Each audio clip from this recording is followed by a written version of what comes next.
Our guest today is Dr. Syed Hossein Nasser. He's University Professor of Islamic Studies at George Washington University. Dr. Nasser is a world-renowned scholar of Islamic and religious studies and author of over 500 articles and 50 books, including The Heart of Islam.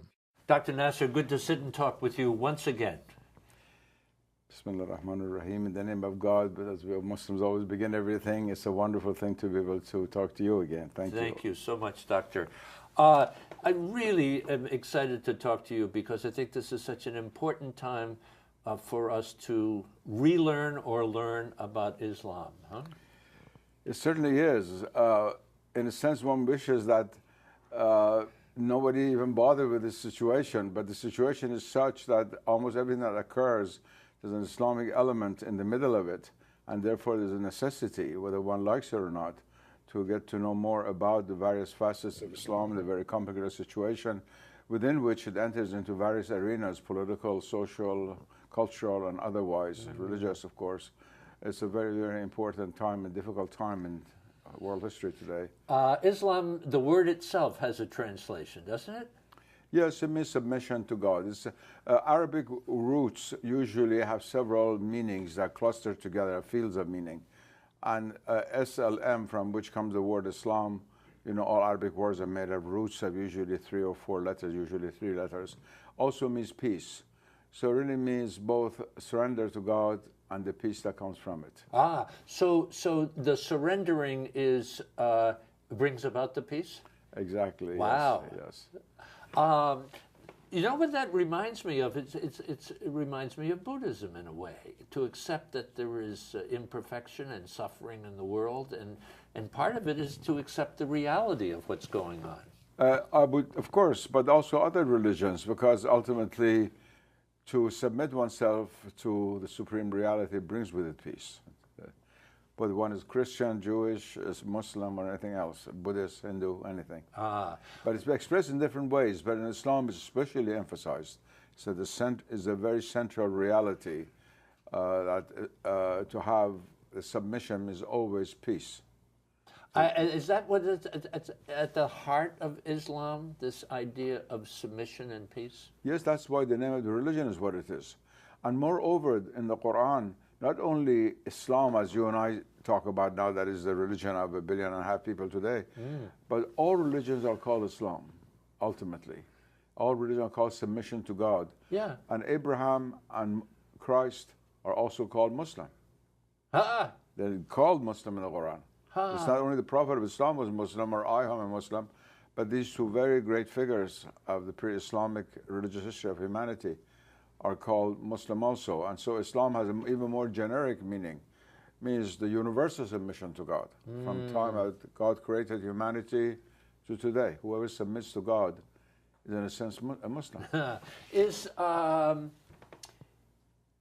there a thought in, let me ask you this question, is there a recurring theme in the Koran? Yes, but I would say more than one recurring theme. I think the major recurring theme is the continuous reassertion of the unity of God, the rejection of every other divinity, every other thing taken for divinity. Not every other divinity, there is no other divinity from Islamic point of view, but all the different idols that human beings take for divinity, even those which they do not call divine in the religious sense, but we have a lot of idols that we carry with us. Idols of our desires, of our ideas, of our ideologies, this and that. And the major theme of the Quran is the return to the oneness of God, absolute power, transcendence, will, love, goodness, all the qualities that go with it. You mentioned idols, and I was thinking of, in my reading prior to our conversation, Mohamed, as the prophet, goes back to 570, is it? 570? He was born in 570, died in 623. So in that era, there was a lot of worship of idols? Depends where you were in the world.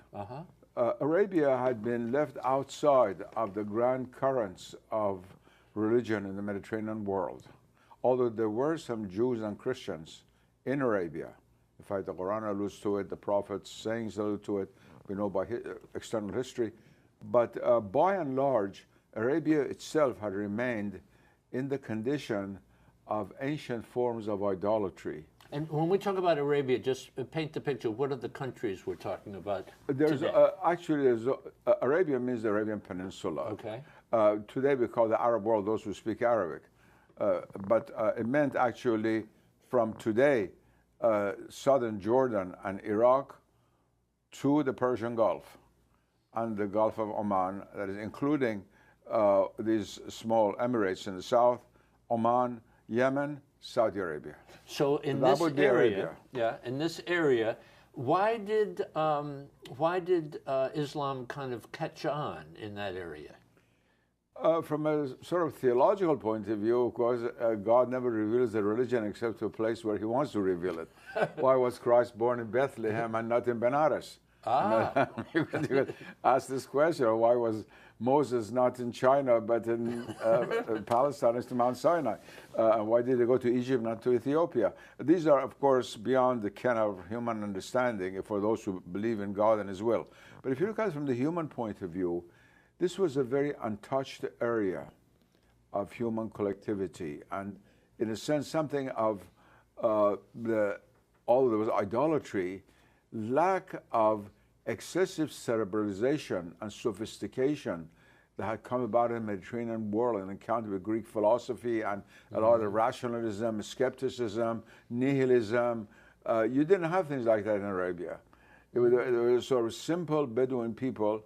They had certain noble characters, but they were, from the religious point of view, idolaters.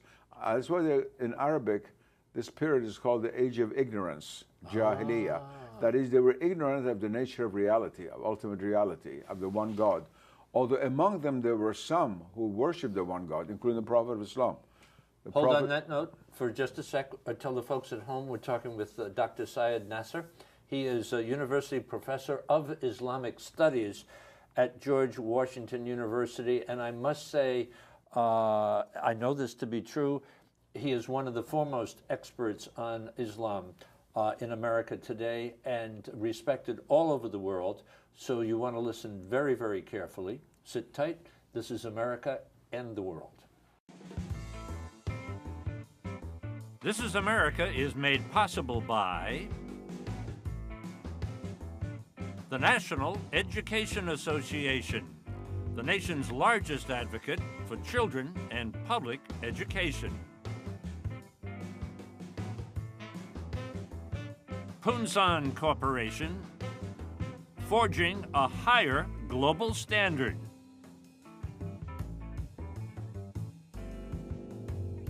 The CTC Foundation, AFO Communications, and the Rotendaro Family Trust. Let me backtrack and educate me when I say Dr. Syed Nasser. To include Hussein, is it Hussein? Yes, actually, Hussein is my first name. Sayyid is an honorific name, which is I'm a descendant of the Prophet of Islam.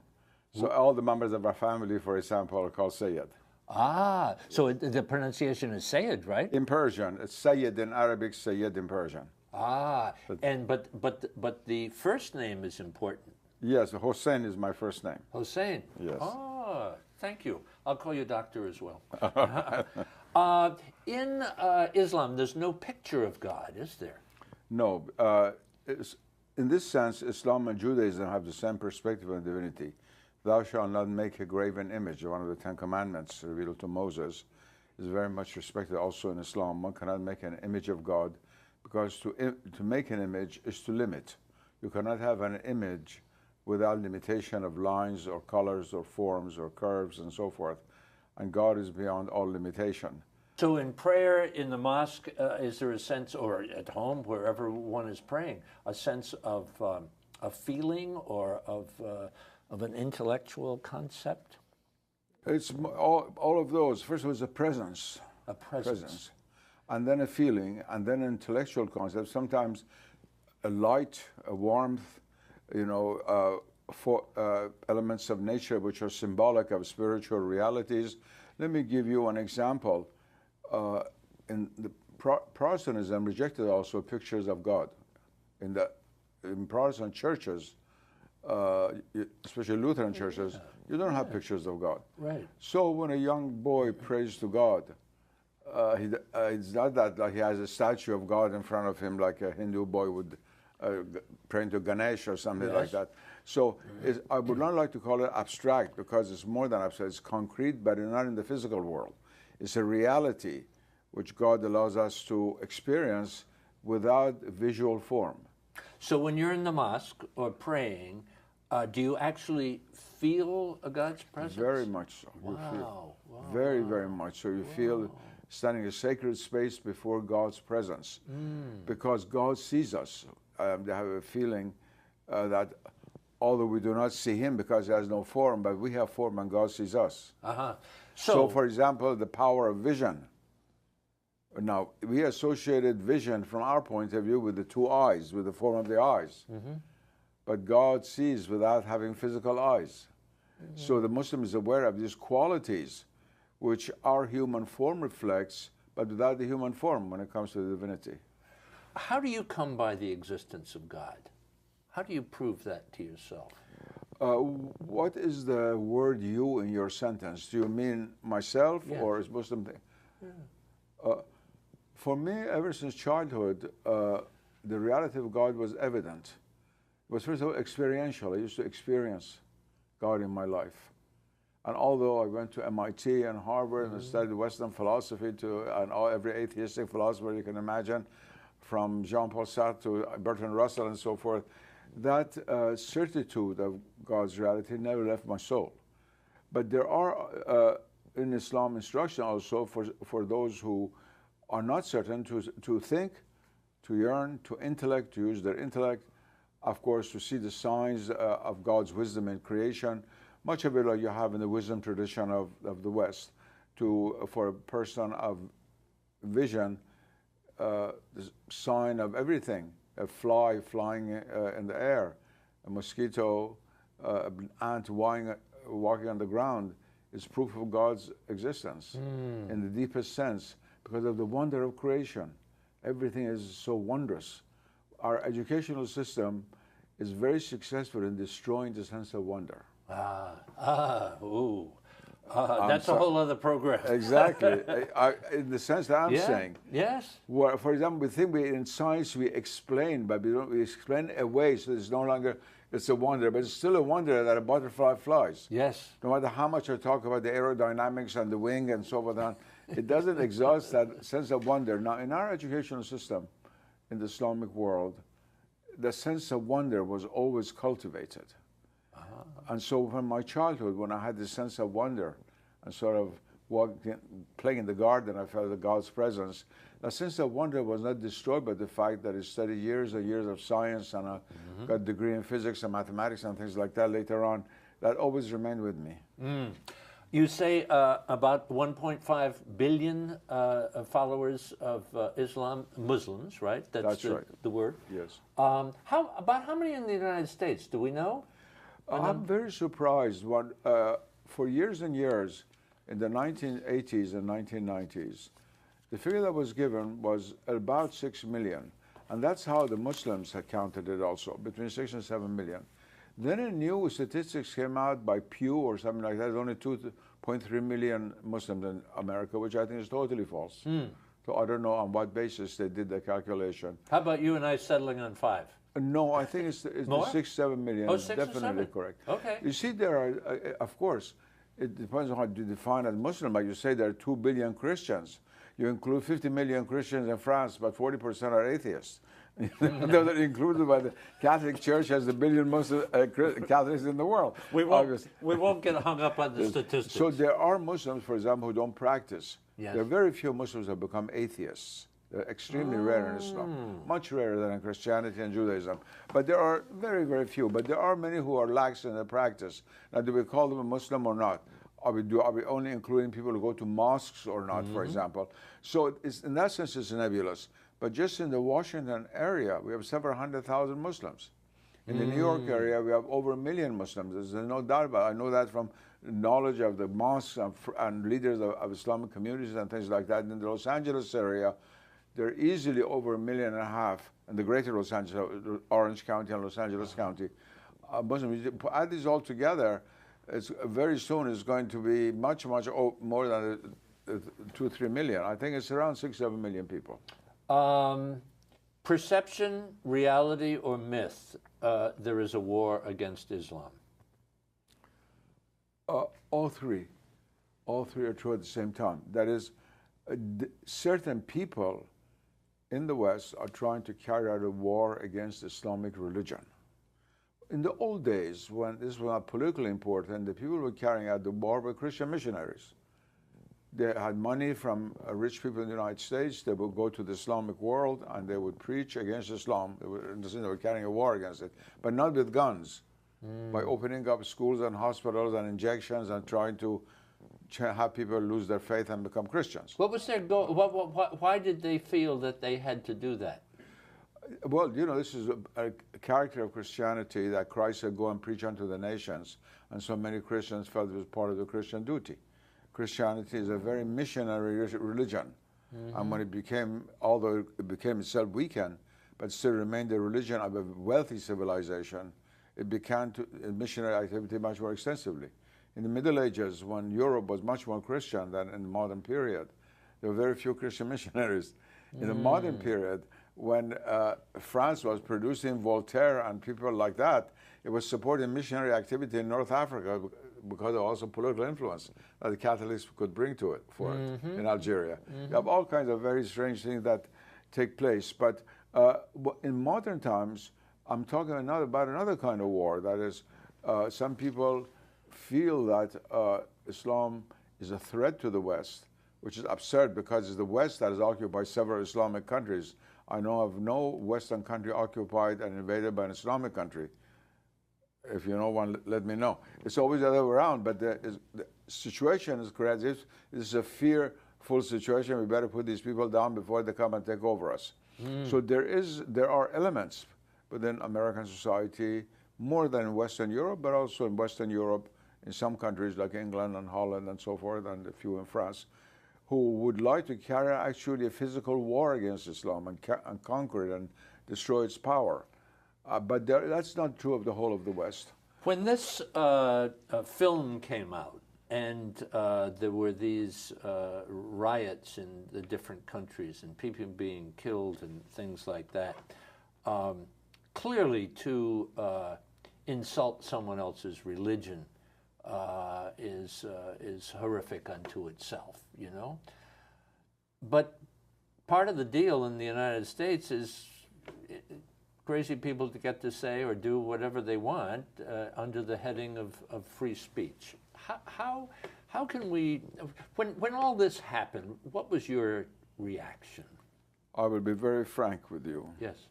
And I live in this country, I know this country well. Of course, freedom of speech is a very respected right in this country, but it's not absolute. If you go to a Washington cinema in the middle, it starts saying fire, fire, and there's a stampede and 2 people get killed, you're going to be imprisoned. Or on a more practical level, supposing this poster, hate speech in New York, calling Muslim savages, calling the Arab savages, suppose this were done against the Jews. God forbid. Would that ever be allowed? No. Well, it would not be allowed because some people have tried it, and the freedom of speech stops someplace, automatically stops someplace. So it's not a complete freedom of speech. But even if we do accept the freedom of speech, another issue which is very, very sensitive and very tragic and sad, I don't care about those atheists in France who have no religion and who want to destroy what remains of religion as a kind of inner urge, which many atheists have, from Marxists to other kinds of atheists. I'm not talking about that. But to have Christians burn the Koran or take joy in destroying the personality of the Prophet, what happened to Christian charity? What happened that Christ taught people not to hurt other people? Put aside everything else. That by my act of singing the national anthem of Bolivia, I'm causing pain to 1,000 people, supposedly here in the street. Why should I do that? What happened to human compassion? What happened to love? And then the third point, which is most important of all, which no one brought up in all this debate on the media as far as I could see. I don't have time to see everything. And that's the following. There was a day in the history of the West when if you offended not only Christ, but even the Pope, you'd be guillotined or hanged or burned at the stake in 2 minutes. There's a time when the sacred was the most important thing in Western civilization. Then the West decided to take another path. Had its own freedom. Nobody coerced it. 100-year war that occurred between Catholic and Protestant, they both decided to marginalize religion somewhat, and they said human rights are more important than divine rights. We don't talk about divine rights anymore. God will take care of his own divine rights. We take care of human rights. So in the streets of Washington, if you curse at God or Christ, nobody cares. But if you offend someone walking down the street or give hate speech, you go to prison. This is the truth of the matter. Now, so far so good. Every civilization, every society should have the right to decide what course to take. But now the next step is what is really not acceptable. People in the West who say, why are Muslims offended? Are following, by the logic of things, a purely colonial attitude, saying whatever we do is right. And since we decided to put God aside and make humans the center of existence, and imprison people for offending human beings but not for God, what right do you have not to do the same? You must do the same thing. If you don't do the same thing, if you still get angry, you're backwards, savages, medieval, all the things that were even said in the United Nations recently by some people against the Islamic world. Let me ask this question, and I hear what you're saying. If the rule should be respect and tolerance, for us respecting the religion of Islam and realizing the sensitivity is there, and that the two cultures may not, the two cultures may clash on this point. Do we not have a right to expect that when someone does something and steps out of line and does one of these horrific films or speeches or whatever, that on the other side of the oceans, that those countries will be angry, call us to task, if it's us or any Western culture, but not explode into riots and killing? Is that not a reasonable expectation? No. Please tell me why. I'll tell you. When emotions arise, you cannot, a foreign country cannot set limits on excitement and emotion that people in another country. How many hooligans have killed people after soccer riots in England? Could Pakistan set a limit for excitement in football matches, but don't go beyond, beyond that? That's absurd. Well, because religion is strong, people have great love for the Prophet, and it's not personal. If somebody cursed at them, they won't. And you said you should not angry. That's a religious matter. So, Doctor, this is crucial for our conversation. What you're saying is that it's so important to a Muslim, this concept of God and respect. And the holiness of the Prophet, and all prophets. Yes, that no matter how you slice and dice it, it's unacceptable and will continue to be. That's right. It's going to cause pain, and for most people, the pain is not expressed in the streets. That's why if Cairo has 50 million people, 200,000 come in the street. The other 40 million also suffer. It isn't that everybody, but the pain is. But Doctor, this is going to happen again. I know. I know. I know. That's a very, very unfortunate thing. Of course, I always give advice to Muslims. Everybody gives advice to Muslims. That every time they do this, you're killing yourself. You know, gives the religion a bad name? That doesn't matter, because religion doesn't receive a bad name in this way. It receives bad name by being insulted. And the person who makes pornographic films of Christ is doing a lot more against religion than a person, that some ignorant person in Georgia who may do some strange thing that fundamentalists may do, that you in New England or here think to be crazy. That's not the point. The point is much more profound than that. The point is that in the state of the Islamic world today, where faith is still very strong, where in contrast to France, where only 10 to 11% of people go to church, and England, where only 6% go to church, 95% of people in Cairo go to Friday prayers. Whether we like it or not, this is a situation in the world. I mean, in that situation, to insult openly the sacred, what is sacred to that society, in the name of I'm free, I can do whatever I want. That is not going to be without consequences. Doctor, thank you for the education once again. My great pleasure. My great pleasure. God be with you. Thank you. Great to see you. Thank you. For information about my new book, The Chance of a Lifetime, and online video for all This Is America programs, visit our website, thisisamerica.net. And now you can follow us on Facebook. This is America is made possible by the National Education Association, the nation's largest advocate for children and public education. Punsan Corporation, forging a higher global standard.